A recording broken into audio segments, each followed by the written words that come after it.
दोस्तों आज मैं आपके साथ शेयर कर रही हूँ बहुत ही टेस्टी और हेल्दी नाश्ते की रेसिपी, जिसे आप ब्रेकफास्ट में, बच्चों की टिफ़िन के लिए या फिर शाम के नाश्ते के समय भी इसे तैयार कर सकते हैं। तो ये सुपर न्यूट्रिशियस रेसिपी बाहर से एकदम क्रिस्पी और अंदर से ढेर सारी सब्जियों और पनीर की ज़बरदस्त स्टफिंग का लाजवाब स्वाद आपको बार बार इसे बनाने पर मजबूर कर देगा। तो चलिए बिना देर के इसे बनाना शुरू करते हैं। नमस्कार दोस्तों, आपका स्वागत है आपके अपने यूट्यूब चैनल खाओ बनाओ किचन में। तो इस रेसिपी को बनाने के लिए सबसे पहले हम एक आटे का सॉफ्ट सा डो तैयार करेंगे। तो इसके लिए एक बाउल में एक कटोरी आटा लेकर उसके अंदर 1 पिंच नमक डाल करके अच्छे से मिला लेंगे। और अब यहाँ हमने 2 से 3 चम्मच देसी घी को पिघला करके लिया हुआ है। इससे एक तो नाश्ते में टेस्ट बहुत अच्छा आएगा, दूसरे नाश्ते का ऊपरी हिस्सा जो है वो एकदम क्रिस्पी बन करके तैयार होगा। इस तरीके से घी को बढ़िया से मिक्स कर लेंगे आटे में। फिर थोड़ा थोड़ा पानी डाल करके इसका एक सेमी सॉफ्ट सा डो तैयार करेंगे आटे का। न तो हम इसे ज़्यादा ढीला रखेंगे आटे को और ना ही एकदम हार्ड रखेंगे, बिल्कुल ही बीच का इसका डो तैयार करेंगे। तो दोस्तों अगर आप चाहें तो आटे के बजाय इस रेसिपी को आप मैदे से भी बना सकते हैं। तो आटे की जगह पे आप मैदे का डो बनाएं। तो आटे का डो तैयार करने के बाद हम क्या करेंगे कि एक कटोरी में 1 चम्मच आटा लेकर उसके अंदर थोड़ा सा पानी डाल करके मिक्स कर लेंगे नाश्ते को चिपकाने के लिए। तो इस तरीके से आटे का पेस्ट बना करके कटोरी में तैयार करके इसे भी साइड में रख लेंगे। अब हम पनीर के बिल्कुल ही छोटे छोटे से क्यूब्स काट करके तैयार करेंगे। सबसे पहले तो पनीर के क्यूब्स तैयार करके हम क्या करेंगे कि स्टफिंग के लिए एक कढ़ाई या पैन को आंच पर चढ़ा लेंगे और उसमें डालेंगे 1 बड़ा चम्मच देसी घी। घी गर्म होने के बाद मैं इसके अंदर डाल रही हूँ 4 से 5 लहसुन की कलियों को ग्रेट करके। लहसुन की कलियों को 1 से 2 सेकंड के लिए भून लेंगे, इसे हल्का गुलाबी कर लेंगे। फिर इसमें डालेंगे बारीक कटे हुए प्याज। प्याज को भी हल्का गुलाबी होने तक भूनेंगे।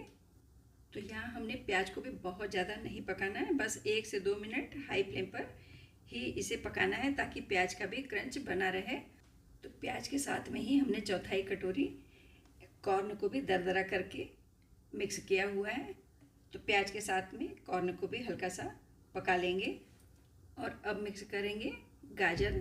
तो यहाँ हमने गाजर को कद्दूकस करके लिया हुआ है। इससे क्या होता है कि गाजर बहुत ही जल्दी सॉफ्ट हो जाती है कद्दूकस करके डालने से। तो सारी चीज़ों को 1 बाय 1 करके डालें और साथ साथ मिक्स करके पकाते जाएं। तो सारी चीज़ें बहुत ही अच्छे से जल्दी से पक भी जाती हैं और दूसरे सारी चीज़ों का क्रंच भी बना रहेगा। और अब हम इसमें मिक्स करेंगे लाल, पीली, हरी शिमला मिर्च। तो थोड़ी थोड़ी करके हमने तीनों ही शिमला मिर्च ली हुई है। अगर आपके पास लाल, पीली शिमला मिर्च ना हो तो खाली हरी वाली हो तो उसे ही थोड़ा सा ज़्यादा मात्रा में ले लें। दोस्तों इस रेसिपी को मैं घी में ही पका रही हूँ। यदि आप चाहें तो इसे तेल में भी पका सकते हैं, लेकिन घी में पकाएंगे तो ये रेसिपी बहुत ही ज़्यादा टेस्टी बनेगी। इसे खाकर आपको खूब मज़े आएंगे। और अब यहाँ हमने कढ़ाई में पनीर भी डाल ली हुई है। अब सारी चीज़ों को खूब बढ़िया से मिक्स करते हुए क्या करेंगे कि गैस की फ्लेम को धीमी कर देंगे। अब इन सारी सब्जियों को धीमी आंच पर 1 से 2 मिनट तक पकाएंगे। अगर तेज़ आंच में पनीर को पका देंगे तो क्या होगा कि पनीर एकदम हार्ड हो जाएगी तुरंत ही। तो इसलिए धीमी आंच पर 1-2 मिनट पकाने के बाद इसके अंदर मिक्स करेंगे मसाले। तो सबसे पहले डालेंगे स्वाद के अनुसार नमक। नमक डाल करके अच्छे से मिला लेंगे, जिससे कि सारी सब्जियां थोड़ी सी ढीली हो जाएंगी नमक डालते ही। तो इसलिए नमक डाल करके सब्जियों को फैला देंगे। फिर इसके अंदर डालेंगे 1 छोटा चम्मच काली मिर्च का पाउडर, चौथाई चम्मच रोस्टेड जीरा पाउडर, स्वाद के अनुसार हरी मिर्च को काट कर डालेंगे, आधा चम्मच गरम मसाला, चौथाई चम्मच डालेंगे रेड चिली फ्लेक्स और चौथाई चम्मच ही ऑरिगेनो डालकर बढ़िया से मिक्स कर लेंगे। तो सारे मसाले 1 बाय 1 मिक्स करते जाएं, जिससे पनीर और सब्जियों पर सारे मसाले अच्छे से कोट हो सकें। और अब मिलाएंगे 1 चम्मच पिज़्ज़ा सॉस और इसी के साथ में 1 नींबू का रस डालकर इसे भी खूब अच्छे से मिक्स कर लेंगे। तो एकदम चटपटी क्रंची स्टफिंग तैयार है। अब लास्ट में इसमें हम मिलाएंगे ढेर सारी ताज़ी हरी कटी धनिया। और अब इस समय 1 चम्मच में लेकर थोड़ा सा स्टफिंग को टेस्ट कर लें। अपने टेस्ट के अकॉर्डिंग जो कुछ भी कम लगे उसे ऐड कर लें। बस चटपटी सी स्टफिंग तैयार है। अब स्टफिंग को अच्छे से ठंडी होने देंगे। जब स्टफिंग अच्छे से ठंडी हो जाएगी फिर रेसिपी को स्टफ करेंगे, क्योंकि जो पॉकेट की स्टफिंग हमें करनी है वो हमेशा ड्राई होनी चाहिए। अगर स्टफिंग में पानी या मॉइस्चर रहेगा तो पॉकेट फ्राई या बेक करते वक्त गीले हो जाएंगे और फट भी सकते हैं। इसलिए स्टफिंग को अच्छे से ठंडी होने के बाद ही भरें। तो जब तक स्टफिंग ठंडी हो रही है तब तक हम आटे को चेक कर लेते हैं। तो थोड़ी देर रेस्ट करने के बाद आप आटे को देख सकते हैं कि कितना लचीला आटा हो गया है। इससे आप चाहे जितनी बड़ी भी रोटी बेल सकते हैं। तो आटे को अच्छी तरीके से चिकना करने के बाद इसकी हमने 4 लोई बनाई हुई है और 4 लोई में से 2 लोई को हम सबसे पहले क्या करेंगे कि एक बराबर में पूड़ियों जितना बड़ा बेल लेंगे, पूड़ी की साइज का, कि 2 लोई को बेल करके तैयार करेंगे। इस तरीके से 2 पूड़ियाँ तैयार करने के बाद एक पूड़ी के ऊपर क्या करेंगे कि खूब बढ़िया से ढेर सारा घी लगा लेंगे और फिर इसके ऊपर डाल देंगे थोड़ा सा आटा और फिर इसके ऊपर दूसरी भी पूड़ी को रख करके डस्टिंग करके आटे का बर्तन लगा के खूब बढ़िया से पूरा चकला भर के बड़ी सी इसकी रोटी बेल लेंगे। तो आप देखेंगे कि कितनी भी बड़ी आप इसकी रोटी बेल सकते हैं। एकदम पतली रोटी बेल करके इसकी तैयार करेंगे। तो इस तरीके से हमने जितना बड़ा मेरा चकला है उतनी बड़ी हमने इसकी रोटी बेल करके तैयार की हुई है। इसी तरीके से हम दूसरी रोटी भी तैयार कर लेंगे।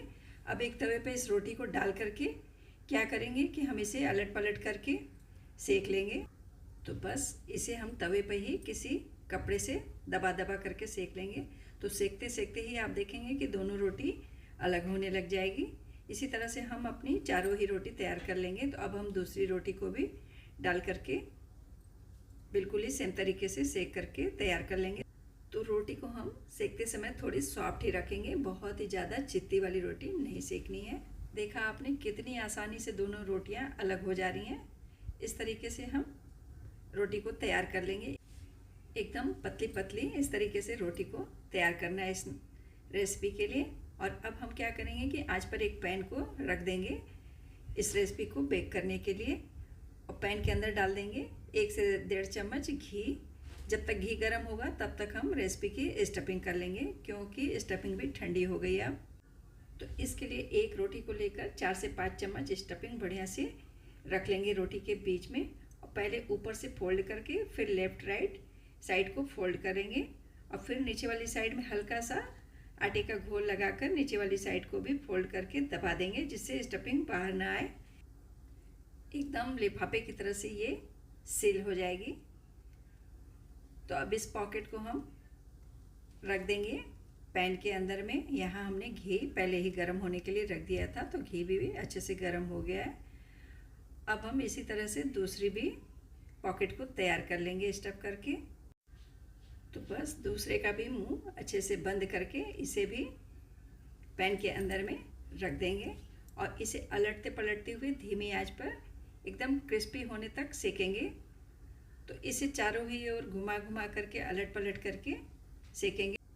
तो अलटने पलटने के बाद जब ये दोनों ही साइड से अच्छी तरह से गुलाबी हो जाए तो क्या करें, इसे उठा करके इसके नीचे वाली दोनों ही साइड को इस तरीके से सेक लें और साइड से इसे खड़ा करके भी सेक लें, जिससे एक रंग की एकदम से क्रिस्पी सी हो सके। तो क्या करेंगे कि हम अपनी सारी ही पॉकेट को पहले एक बार पैन में सेक लेंगे। तो आप देख सकते हैं एकदम करारी सी हमारी पॉकेट तैयार है। आप चाहें तो इसे एज इट इज ही सर्व कर सकते हैं, लेकिन मैं इसे और भी ज़्यादा टेस्टी बनाने के लिए क्या करने वाली हूँ कि इसे एक बार फिर से पैन में रखने वाली हूँ। तो 2 पॉकेट को एक बार पैन में रख के क्या करेंगे कि इसके ऊपर थोड़ी थोड़ी चीज़ डाल देंगे। तो मेरे पास चीज़ की स्लाइस थी तो उसे ही हमने तोड़ करके डाला हुआ है। और फिर उस पर डाल देंगे थोड़ी सी ऑरिगेनो और चिली फ्लेक्स डाल के, थोड़ी सी ताज़ी हरी कटी धनिया डाल देंगे और एक छोटी कटोरी में पानी डालकर इसे ढक देंगे 10 मिनट के लिए। धीमी धीमी आंच पर चीज़ को मेल्ट होने देंगे। जब चीज़ अच्छे से मेल्ट हो जाए फिर कटोरी को निकाल कर ऊपर से डाल देंगे थोड़ा सा पेरी पेरी मसाला और ताज़ी हरी कटी धनिया डाल करके इसे सर्व करेंगे गर्मा गर्म। तो ये देखिए कितना बढ़िया गोल्डन और क्रिस्पी रंग आया है। यही इसके परफेक्ट स्वाद का राज है। तो अब इसे किसी भी सॉस या केचप के साथ आप एंजॉय कर सकते हैं। तो एक को मैं काट करके भी दिखा रही हूँ। तो दोस्तों कैसी लगी आपको आज की ये रेसिपी? अगर आपके घर में भी पनीर रखी है तो आज ही बनाइए ये क्रिस्पी रेसिपी, जो बच्चों से लेकर बड़ों तक सबको खूब पसंद आएगी। तो ये आसान और झटपट बनने वाली रेसिपी बच्चों के टिफ़िन में शाम की छोटी मोटी भूख के लिए बिल्कुल परफेक्ट है। कम सामग्री में तैयार होने वाली ये रेसिपी सबको खूब पसंद आएगी। अगर आपको ये क्रिस्पी पनीर रेसिपी पसंद आई हो तो वीडियो को लाइक करें, शेयर करें और चैनल को सब्सक्राइब करना ना भूलें। अपना कीमती समय देने के लिए आपका बहुत बहुत धन्यवाद। Thank you. Bye bye.